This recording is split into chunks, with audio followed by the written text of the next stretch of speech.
Yeah, she's in the waiting room, right?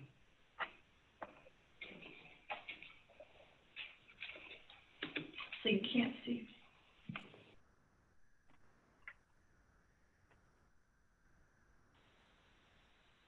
All right, everybody. Thanks for everybody joining on our hopeful low technical difficulty meeting here with over 50 people right now. We expect a lot more people to be joining here. I'm going to share the screen here with this presentation. So we are definitely recording this presentation. Thankfully, with the Thai global community, we've had a great partnership to cross-broadcast programs, educational programs across this really difficult time for a lot of people, with several of you having friends and family around the world that I'm sure you have some concerns and have nonstop communication with. So we're here really to talk about, not specifically about the issue at hand with the virus, but how to manage with you guys and your companies, how to deal with this whole process. So I'm the current Thai Atlanta president for this year and next year. There was a running joke for the last 4 years that I might be presiding through a recession. That looks like that happens to be the case.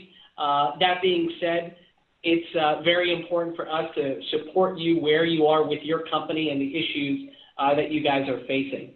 I have one message that says they can't hear me. Can somebody else message on the group that you can hear me? Okay, we do have a few people who can hear me. Okay, never mind. Yeah, never mind. That makes sense. All right, so we are still going to be focusing on really the life cycle of the company. But, you know, that was a lot of the debate that we had over the past several weeks here. We really think that as you guys are in different phases of your company, that you're going to be dealing with a lot of different issues. Especially the May 13th raising institutional capital, VC round. Several of you have a lot of experience raising capital as an entrepreneur, being an investor.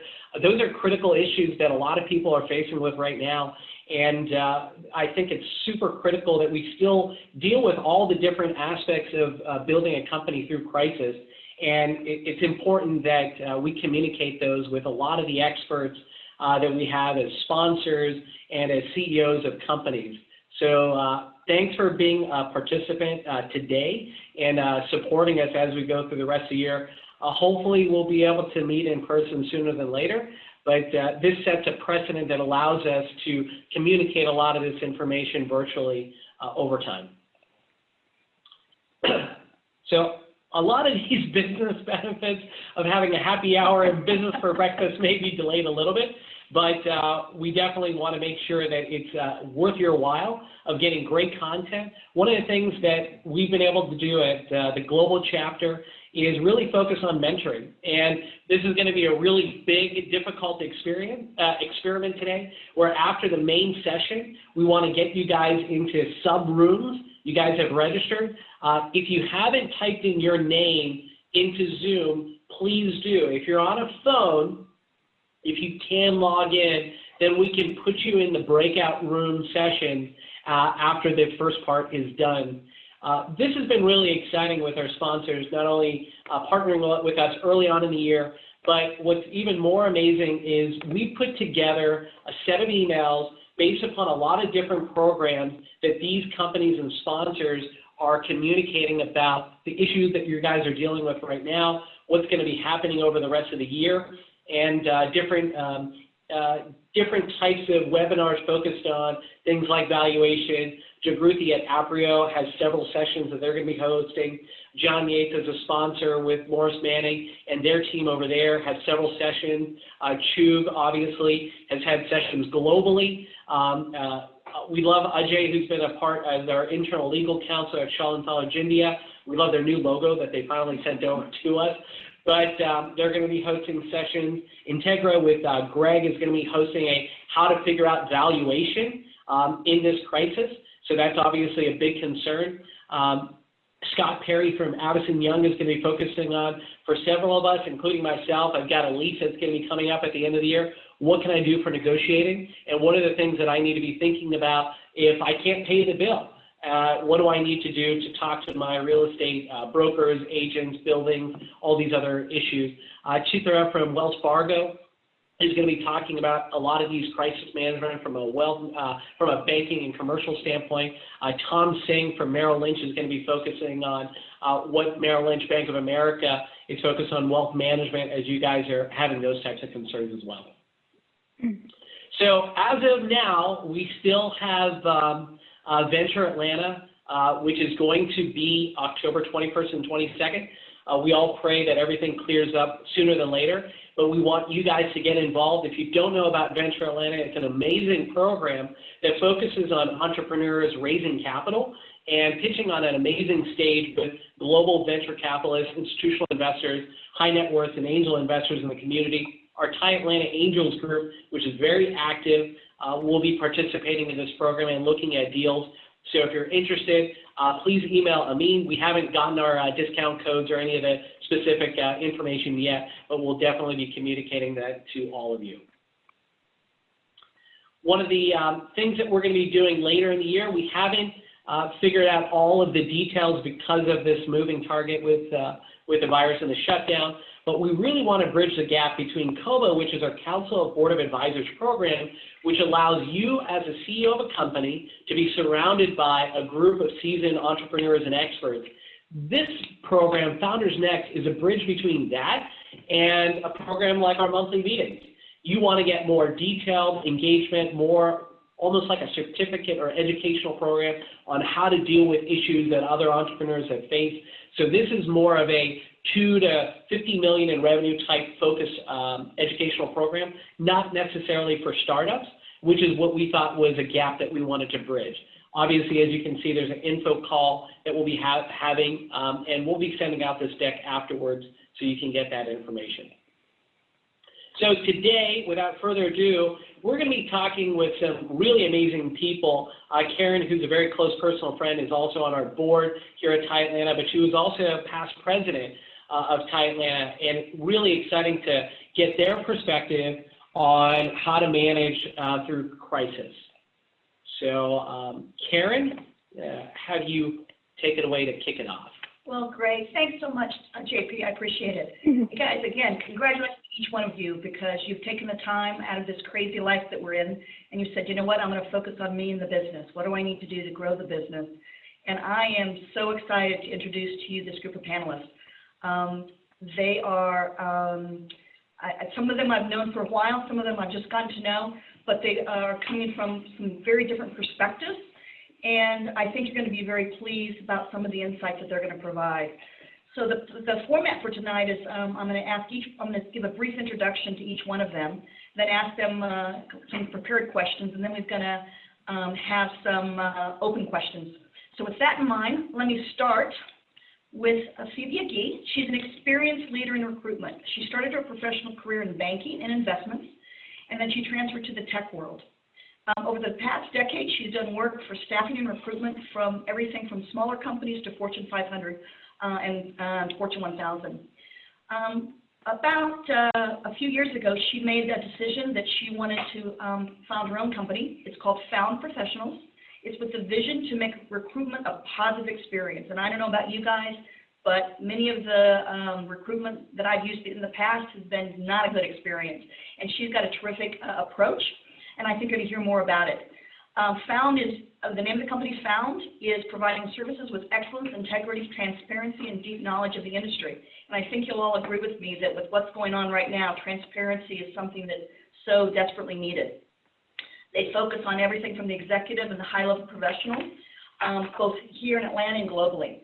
And I love this, one of the things when she said, here's why I founded Found, and I just want to read a quote from her. Found is an extension of who I am as an individual. I love helping people figure out their why and how to live a more meaningful and joyful life.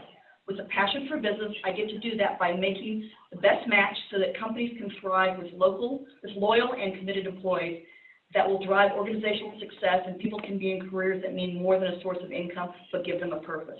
And I've got to know her over the last few weeks, and again, that is absolutely who she's about.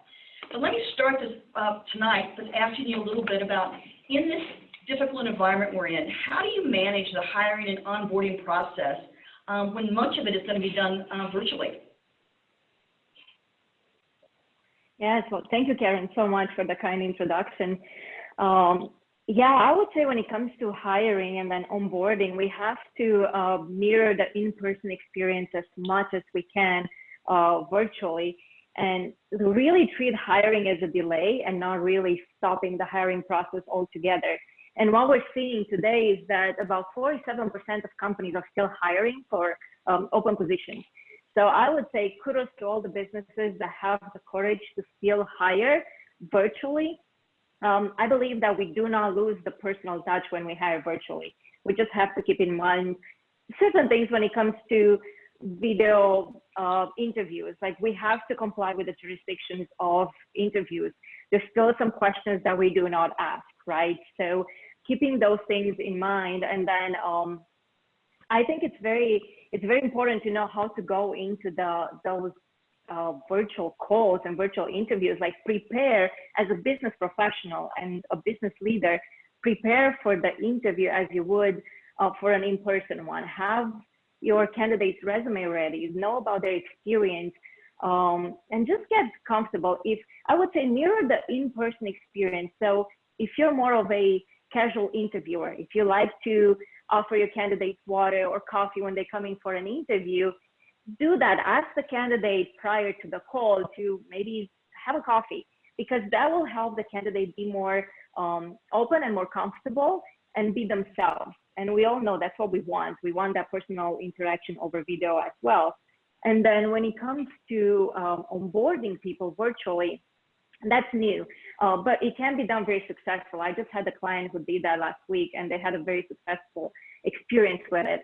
And again, I would say some of the things to do is send the new employee some information prior to the first day, information about the team, about the culture, about the projects that your team is working on, so they know what they're walking into.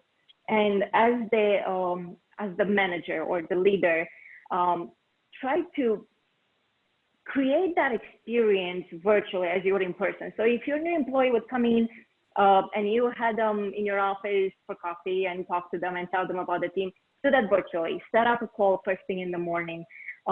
Set them up with a buddy. When they're in the office, it's very easy if they have questions to walk over to someone and ask questions. Virtually is different. So if they have someone that they can actually ping for questions, it will be easy. And then you as a manager, make yourself available as well. I think that's important, and let the new employee know how they can reach you. And then other simple things, like if normally you would take your new employees to lunch on the first day, maybe offer them credit, $20, $25 for Uber Eats or Grubhub and stuff like this that you can do, and just kind of give them a voice from the first day, because it's very easy for the new employee to get lost. And for us to probably forget about them. So make sure we have a very structured first day or first few days to invite them to the meetings and get them introduced to the team. That's great. I don't know if you guys heard that statistic, but CBS said that even today, 47% of companies are still continuing with their hiring process. I love that idea too of sending them a Grubhub or a gift certificate for a local restaurant. For the first time last week, I had some virtual wine tasting, which was a brand new experience for me, and it clearly loosened everybody up. So I agree, that's a great idea. We'll come back in a few minutes, but let me go on to Monty. Monty Hamilton is the CEO of Rural Sourcing and is responsible for the company's strategic direction and growth, including the launch of software development centers across low-cost living centers. Currently today, I think he has over 500 employees and I believe 6 different centers. And this is his second entrepreneurial, he's what we call a serial entrepreneur. He left Accenture in 1995 and he worked with 4 other of his colleagues to build Clarkston Consulting, and he helped grow them across the United States and Europe. And then he decided that he really wanted to focus more on the areas that were possibly not as heavily served. I had the pleasure of meeting Monty a number of years ago when I was a judge for Ernst & Young Entrepreneur of the Year, and Monty was one of our finalists. It was just so great to hear what he was doing in areas that you don't normally think of, high-tech cities and so forth. So kudos. He serves on the board of Ventures Atlanta, which is a nonprofit that provides meaningful jobs for adults on the autism spectrum. and by operating a portfolio of businesses focused on data entry, data management, and product fulfillment. Again, he was recently named a finalist for the 2015 and 2019 Ernst & Young Entrepreneur of the Year, and he was also recognized by the Software Report as one of the top 50 tech CEOs in the nation. He holds an MBA from Cox School of Business and a BA from Millsaps College. So welcome. It's so good to see you again. And let me, you kind of at a different stage of it. You are running a company with, again, over 500 employees in 6 different centers across the country. Are all of your employees working remotely? Monty, you'll have to unmute, sorry.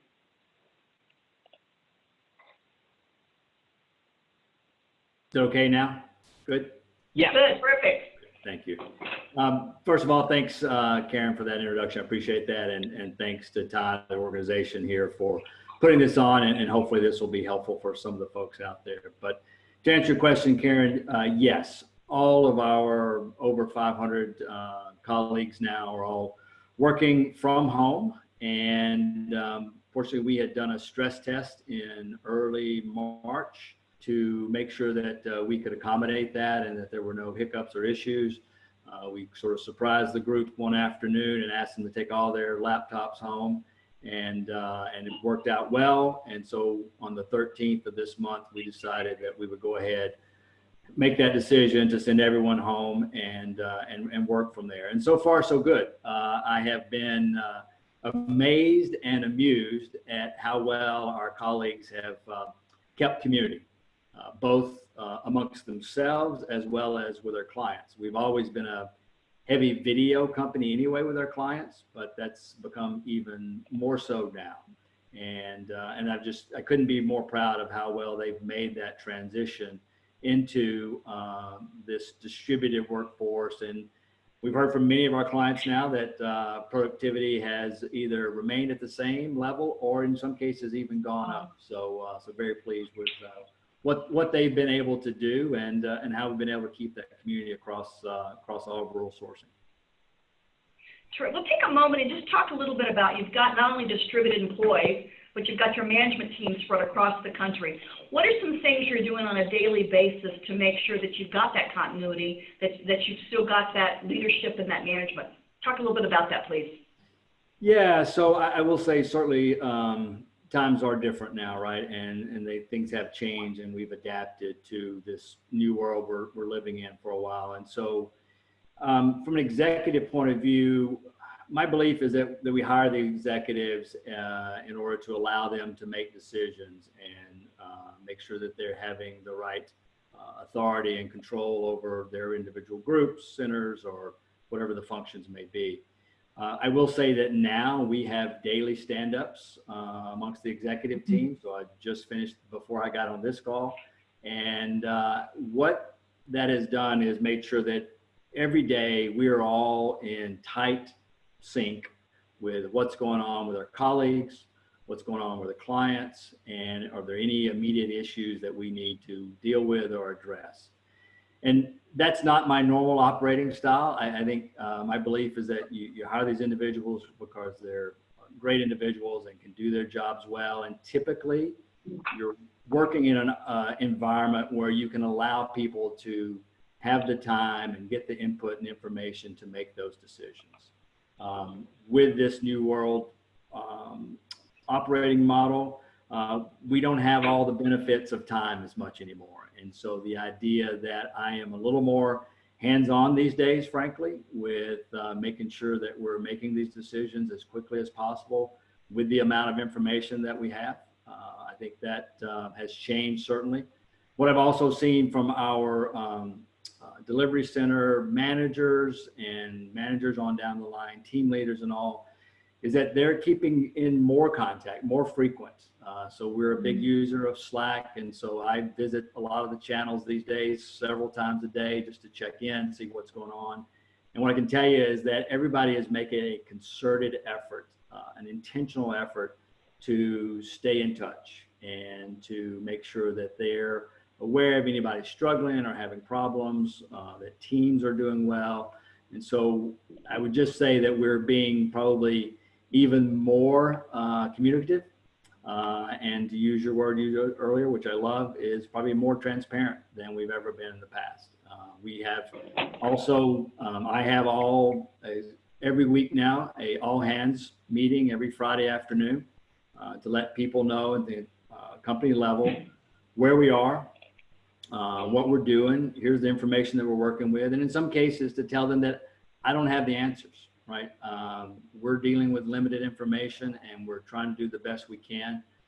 And then I will keep them posted as much as possible as soon as we do have some of the answers.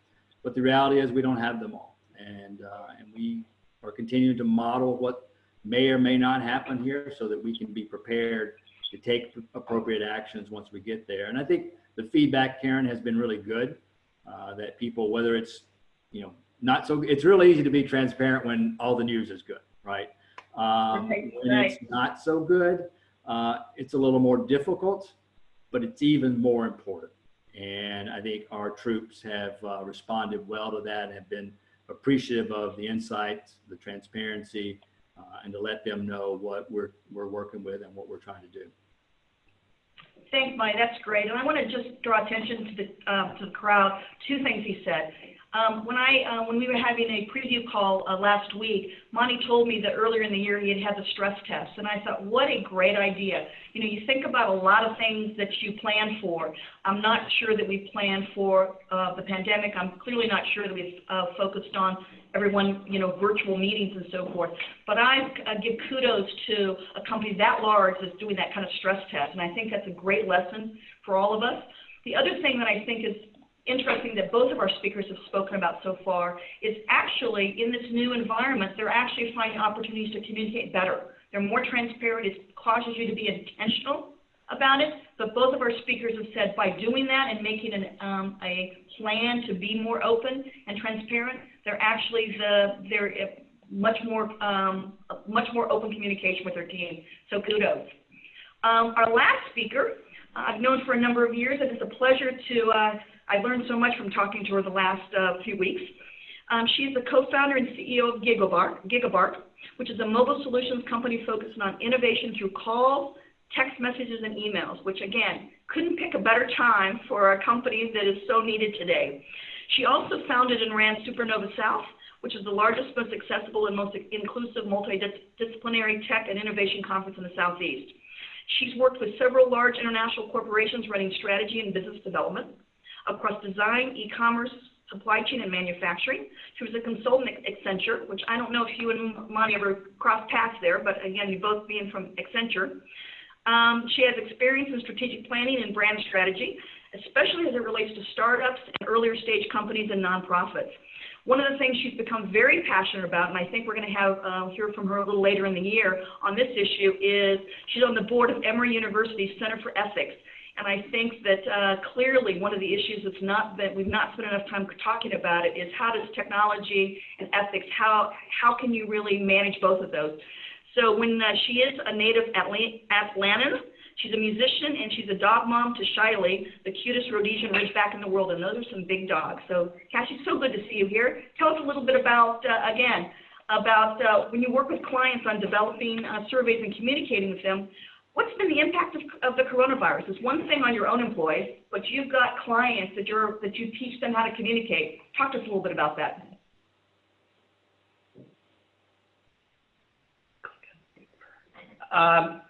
Kashi, can you just unmute yourself or just double check you're on mute?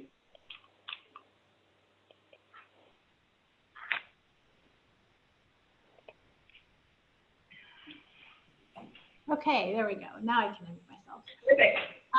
Okay, so thank you for having me. Sorry, I had a few technical difficulties. Thanks for having me, and Ty, thanks for hosting this. I think this is such an important conversation to be having right now, especially for entrepreneurs. Our business has really changed, and Fibia and Monty have spoken to this quite a bit in terms of how internally things change and how you have to be more transparent. But I think that's also true as you're dealing with clients. We have quite a few clients in the medical space and the doctor space. And so we're having to really react very quickly So we've actually hired some part-time staff to help us communicate more effectively with our clients because they're stressed out and we don't want to add to that. So we want to make sure we're as responsive as we can possibly be in a time where they're stressed for their businesses. And what we do is help them operate more efficiently. So if we're not operating efficiently, we can't do that for them. So we really had to plan for that. And that's been challenging. It's definitely been a strain. It's not something that we had planned for, but we have a backup fund for that. So, not everybody can say that, but we've been in business a while now. So, we have that in place. But I think the business has changed in a way, you think about marketing. You can't run the same marketing campaigns that you ran before all this took place. We're having to be a lot more empathetic about the messaging, really thinking through, just like you would think through how you're talking to your employees, you also have to think through what is your audience? What are you trying to sell right now? What are they going through right now that either this will respond positively or negatively, and you want it to work positively for your company. So, we've had to pull a lot of the marketing that we had out there that was fun, and the name of the company is Giga Bark, so it's a lot about dogs and cool dogs and cute dogs and what we do. That's not going to work right now because we're really trying to communicate how we can help our clients in an emergency situation communicate better or interact better with their audience. So people are a little bit stressed. We're trying to take that into account as we communicate with them. We also sent out an email. This is a good time to rethink strategy a little bit. I don't think you have to plan downwards for revenue and growth, but I think you do need to change up what you're doing. If you're, we've had big projects that we were very excited about that we had plans for this year get put on hold, big integrations with companies because they don't know what their business looks like. But on the other hand, we see clients coming to us, new clients coming to us in a very different vertical. And so we're having to react and figure out, okay, well, we have people on our healthcare team. Can we repurpose them and retrain them quickly to sell into a different vertical? And how do we do that empathetically? So there's been a lot of thinking through on the management team to figure out how that actually works. So lots of communication, like Monty said, lots of Slack and lots of calls. And I love what you said, two comments that I think are really worth restating. One of them is when your clients or your employees, for that matter, are going through a stressful time, it's up to us as leaders, and I've heard all three of our speakers talk about that. They've got to be responsive. You've got to be able to respond quickly because you need to understand what they're going through, the empathy. And the other thing you have to think through is what are they going through and how can I better respond to them? So that whole transparency in a timely fashion, I think, is critical. Take one more moment, if you could, Kasia, talk a little bit about what changes have you made? Again, because you are in the communication business, you're using a full variety of tools to communicate. Tell me how that's changed with this virus. How the communication has changed with clients? Right. Like I said, we have staffed up actually to communicate on a more real-time basis with them. We're being more proactive with them. So reaching out, you don't want to think about pushing your business on people, but this is a great time to if you have a business that can help somebody, or you have services that your clients aren't using that they can really use in a meaningful way right now, then it's also your responsibility as a business owner or as a company to make sure they know about those things in a very nice way. Like, don't push anything on anybody right now, but we're reaching out, we're letting clients know that, hey, we have these set of services. This is how we can get them set up. This is how it will help your business. What advice can we give you?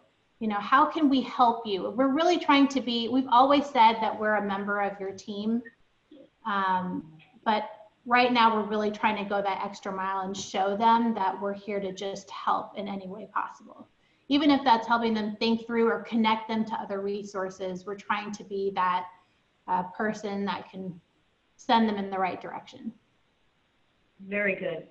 Let me open up one and talk a little bit. How do you maintain the company culture and morale in this virtual environment? Monty gave us a couple ideas about some standards and so forth.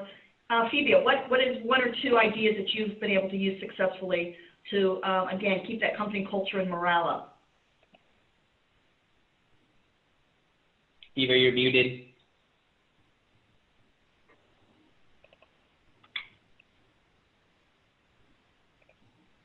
There you go. There you go. You guys Go hear for me it. now? Okay, perfect. Yep. I think one of the most important parts right now is to start with trust.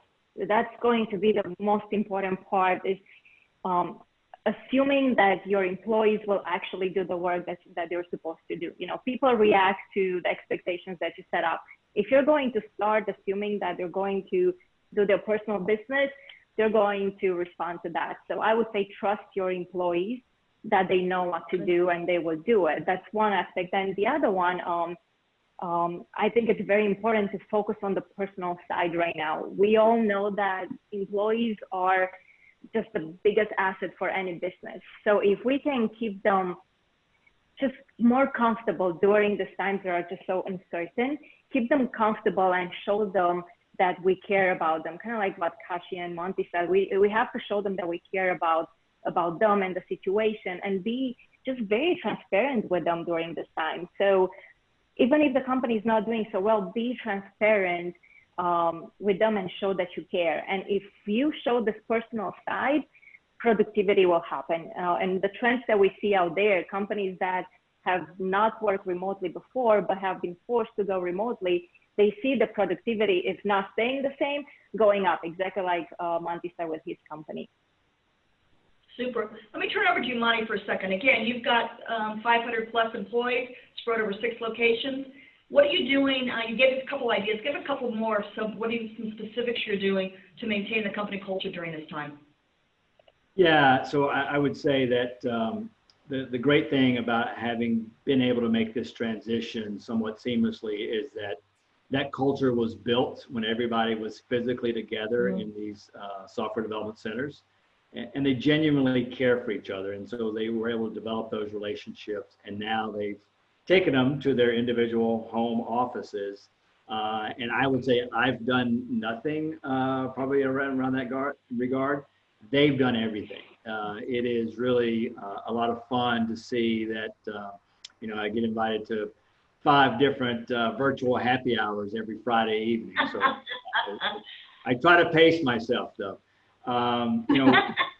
The colleagues, and everyone knows this, it's in the software industry, they're super creative to begin with, right? So they've created Zoom background contests. One of our employees who's in charge of our UI UX practice put together over the weekend a lip sync, all done by our employees, of the Bohemian Rhapsody. So they have continued to amuse me and amaze me, as I said before, with how they've been able to keep up their morale and keep that community, right? So and I keep looking for, we're all entrepreneurs, and so we see the glass always half full and then some, right? And so one of the things I keep doing is looking for the silver linings, right?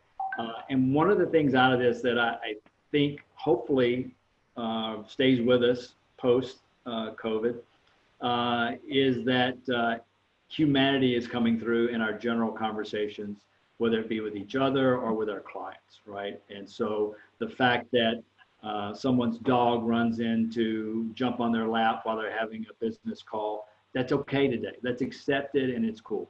I hope that carries forward further, or your spouse walks into the frame while you're having a all hands meeting or something, right? So all those things I think are positives out of this that I said I would hopefully carry forward. And one of our colleagues, not only just to keep morale and have fun, but they've also gotten involved in continuing to help healthcare providers in this time. So we've got a group that is delivering pizzas to staff that are working the late shift.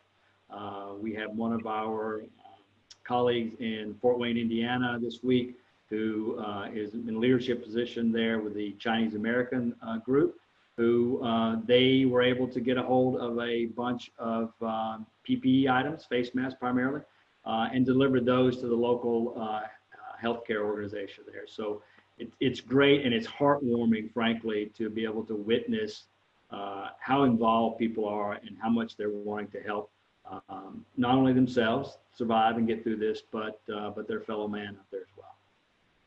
That's great, great story. It's a great opportunity to, again, to get the team together to help to focus on somebody else. Let me turn it around a little bit. So again, unfortunately, we've seen so many layoffs, furloughs, whatever we're calling them these days, with many of our employees. Kashi, let me turn to you for a minute. What if you've got to have some layoffs, or you're going to have a pay reduction, and you've got to do it remotely? You know, our wish is always to be able to look the person in the eye, have that empathy, but you don't have that capability today. How do you handle that? I think you have to be human, and you know, if you prefer to do this face to face, you can schedule a video call. But chances are, if you're laying someone off, you know, if you've been open and authentic and transparent with the company, with your employees about the state of the business and what's going on, if you're doing it for business COVID-19 coronavirus reasons, you know, business has been impacted, then they should already know that the business is feeling a pinch, and you have been open and communicative about something like this. So then having that conversation, it's never easy, and it's like the least favorite part of my job, because you want to be there for everybody and to be able to be a resource for everybody. Sometimes it just doesn't work. It's not the right fit. And so you just have to do it any way that you feel comfortable. I would do it by video, but not everybody wants to be on video all the time, and especially for a tough conversation. So I think you also have to respect that. And, absolutely. And offer, I would say, you know, if they don't want to do a video conversation, offer to maybe meet with them or coach them or something down the road once you're able to meet in person, so it doesn't feel so cold. And the other thing I'm hearing, I hope you're all hearing this as well, that hopefully with this move toward more communication, more openness, more transparency, hopefully it won't be a surprise. Hopefully they know enough what's going on in the business that, again, they're not going to be completely caught off guard because you sort of let them know what's going on a real-time basis. Let me change a little bit over, and how do you manage expectations with your employees or your clients if you don't know how long the crisis is going to last? You know, we've heard it's going to be over next week, it's going to be over a month from now, it may go till December. How do you, again, we've got the optimism challenge of how do you keep that glass half full all the time, but the other thing is how do you manage that expectation? Phoebe, you want to take a crack at that one? Yes, sure. You know, it's interesting because we really don't know how long this is going to take. And, you know, I have family and friends and professional people all over Europe, and I'm hearing so much from them as well, not just from US. And some people are saying, hey, this is going to be over in 2 months. Some are saying prepare for 18 months. So I still believe we have to look at it with optimism, but setting up processes and strategies in place that can ensure the continuity of the business long term. I believe those are going to be the businesses that will come out of this crisis, if not successful, still functioning well, if they set up those strategies and processes in place, like to function, to transfer as much of their business as possible to virtual work, online work, so they can function longer term. If we are going to look at it, hey, I just need to make this work for 2 months and then the crisis will be over. What if it's not over in 2 months? We kind of have to look at that. And then, if, companies that have the approach, we're just going to wait and hit rock bottom in 2 months and then hopefully we'll come back up. I believe the better approach will be to look at longer term. How can we make sure that the business can function longer term? And then if the crisis is over in 2 months, then great, you'll have more processes in place to be able to do more work virtually. And we see with employees now that are going to remote work, a lot of them who haven't done work from home before, they're liking it. So many of them will not want to go back to 100% in office work. So it will be good to have some of those processes in place, and if it does end and if we're ready to go back to work in June, then great, that's amazing. But how amazing will it be if we just have those processes in place to just go longer, just in case? Great comment. Monty, did you want to add anything to that in terms of, again, we don't know how long this crisis is going to last. How do you set expectations? Yeah, so I think it's important, again, get back to that keyword of transparency. We don't know, right? And it's one of the things that we've told our colleagues that we're planning for the worst and doing everything we can within our capabilities and hoping for the best, right? And we're a B2B company, we're a high growth company. And so some of the impact that we will see hasn't hit yet, but it will. We've got, clients who are in the travel industry. We've got large enterprise Fortune 1000 clients, and we've got smaller VC-backed software companies who are going to have to conserve their cash. That's just the way it is. And so, I mentioned earlier having all hands meeting every week. So I did last week, told them everything that we're doing to make sure that we are running an efficient organization, that we're taking out these operational expenses, and that we're planning for these certain events. And if they don't happen, to Vivia's point, great. We don't have to take any actions. If they do, we're prepared. We're a private equity-backed company, so there's no way my board or investors want to just sit and think that Monty's hoping that the glass stays half full, right? And that we're planning for those things, and we know what we need to do along the path of that. And so in the last all hands meeting, I dropped the F word, right? Furloughs. And it's not a good word, just as bad as the other one, frankly, today. But what I don't want to have happen, Karen, is me to sit here with the information and some of the visibility that I have, and things look rosy in March. March was probably one of our best months ever. April's going to be good too.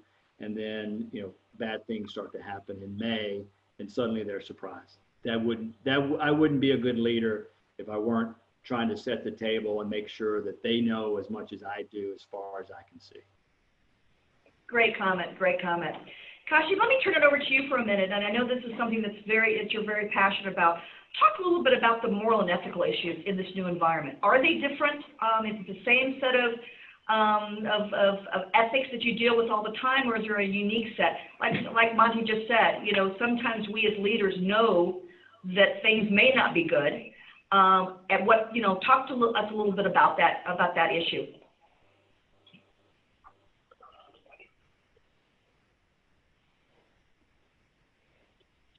Kashi, I think you're on mute. You guys keep muting me. I can't unmute myself. Okay. So, acting ethically is really about acting the way you would want someone to treat you, right? So it's the golden rule. And every culture, every religion, every culture has this rule that you just want to do good to other people. And so as you think about what that means for your business, your employees, or your clients, it's doing things like being mindful of how many meetings you're scheduling. Last week, I think we had a record number of meetings for our company just because people felt like they had to be on video. And you don't have to be on video all day long. If it doesn't feel natural, then don't do it. Like if Slack works for you, just continue to operate on Slack. You don't have to just be on video because the rest of the world has gone crazy with Zoom, although it's great. There are ways to manage and lead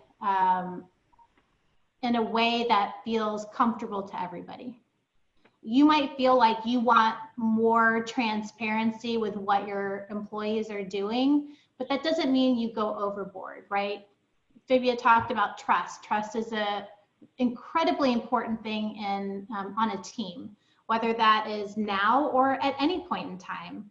I've read about companies that are putting in place tracking measures for employees, and that these tracking softwares are flying off the shelves, and they have like record sales of tracking like employee time and keystrokes, and people wanting employees to leave their Zoom on all day so they can see that they're in front of their computer.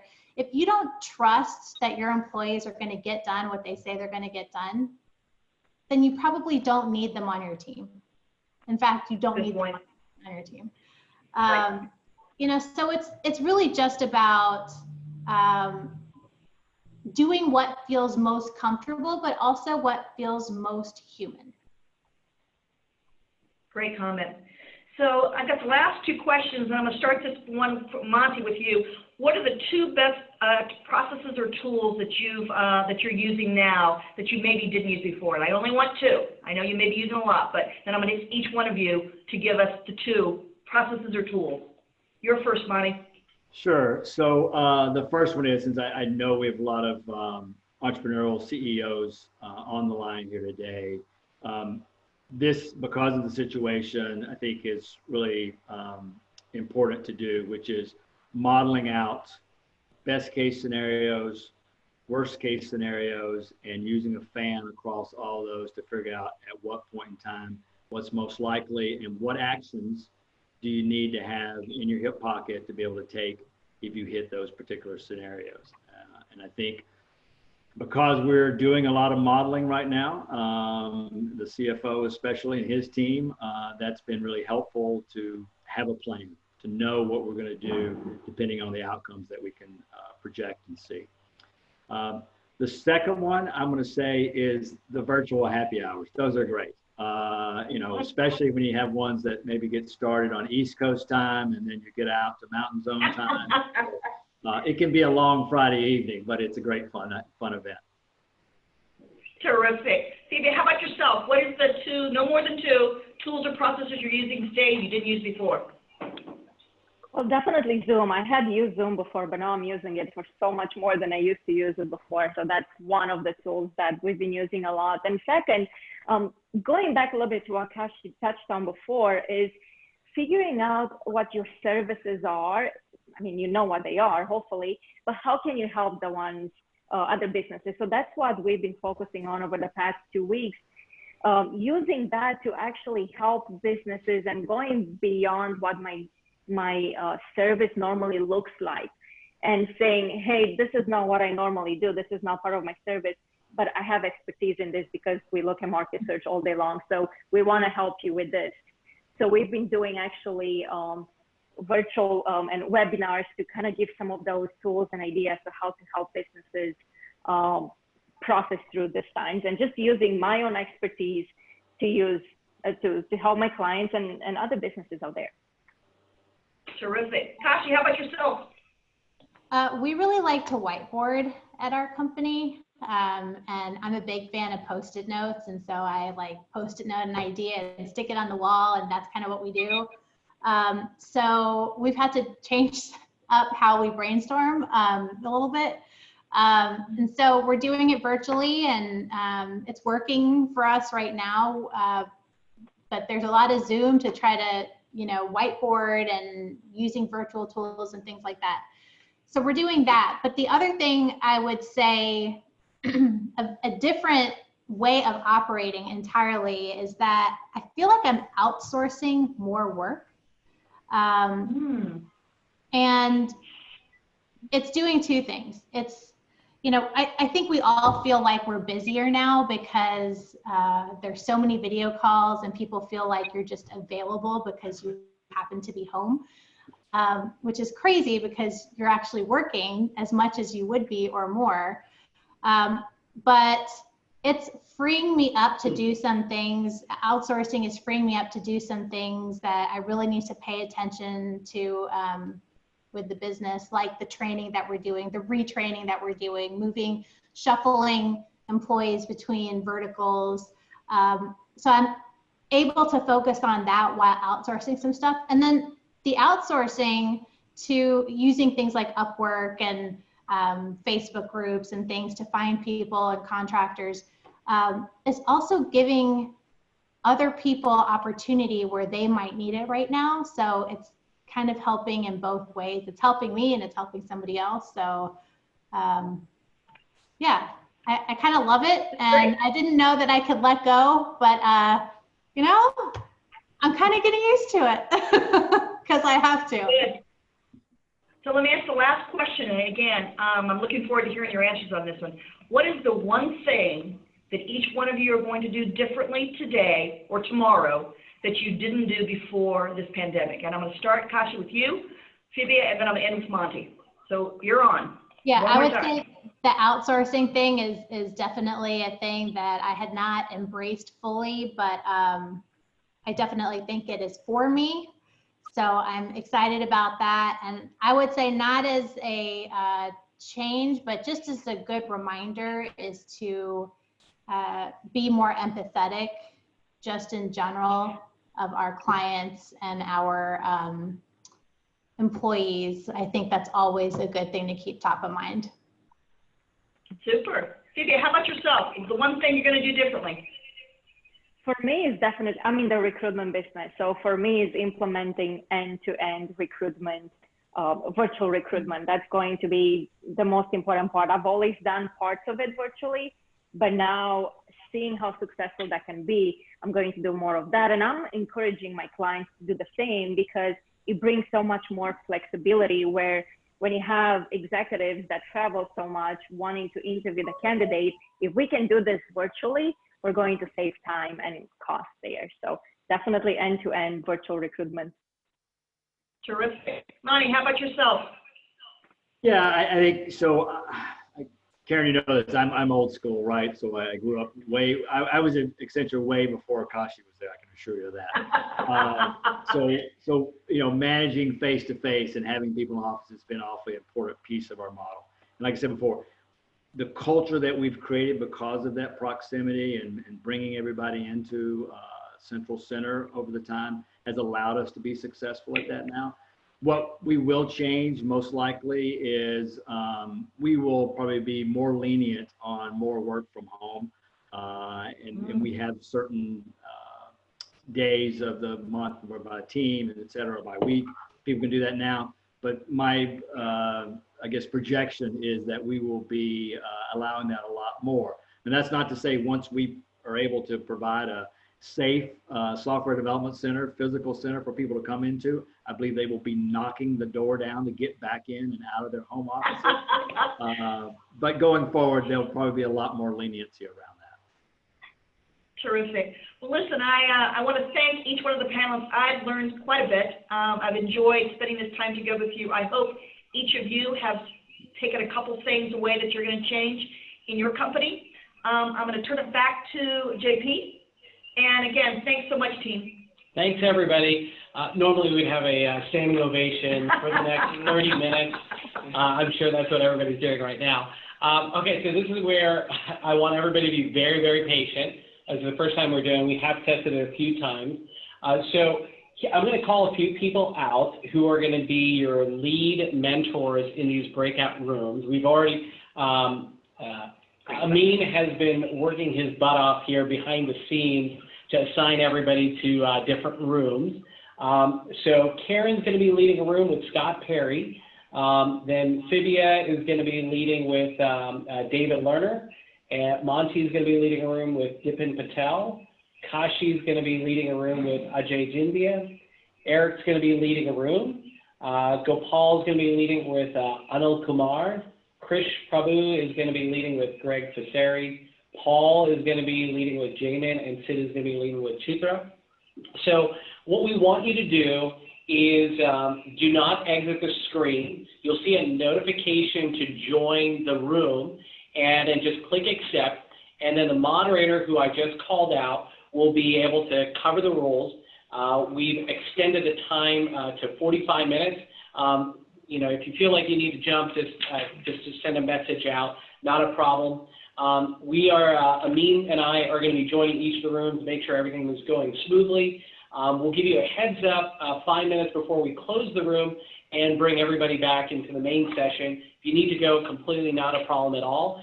If you have any issues, you can text Amin. What's your number? 404-452-6654. We're going to put that into the chat, and then we'll go ahead and get it addressed quickly. But I think the moderators will do a good job with covering what they need to. And the goal is to continue the conversation, ask your questions, and continue the connectivity.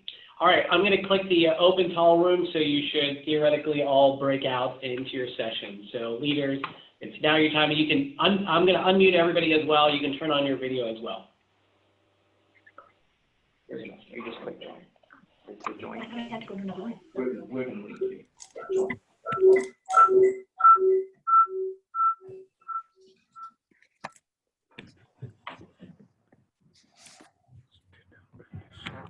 Hello, Scott. I think you have to turn it over.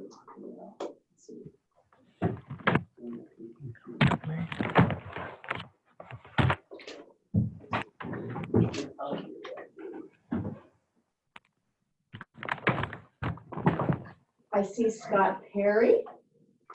Do you hear me, Scott? I hear you. Super. Scott Siegel, hello, hello. Do you hear me? Scott, I don't hear you. Hey.